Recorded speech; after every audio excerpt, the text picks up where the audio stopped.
ధర్మం అన్నది తప్పు నోషన్‌లో బయటికి పోయి ఇట్లా మాట్లాడుతున్నారు కానీ, ఏ రోజు గూడా హిందూ ధర్మమే గాని, సనాతన ధర్మమే గాని ఒకరిని దూరం చేయమని చెప్పి నేర్పించలేదు. కొంతమంది తప్పులు చేశారు. నేను తప్పులు చేయట్లేదని అనట్లేదు. ఇప్పుడు ఒక 100 మందున్నారు. ఆ 100 మందిలో ఒక్కరు తప్పు చేస్తే 100 మంది ఐడియాలజీ తప్పనడం కాదు. ఈరోజు సనాతన ధర్మంలో కుల వ్యవస్థ లేదు. ఏ వ్యవస్థ లేదు. కేవలం ధర్మం. ధర్మం అంటే నువ్వు ఎట్లా తన ధర్మంలో కుల వ్యవస్థ లేదు. లేదండి. సనాతన ధర్మంలో కుల వ్యవస్థ లేనే లేదు.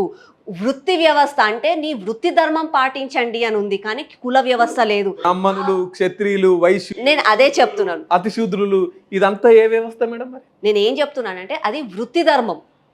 ధర్మం ఏం చెప్తది?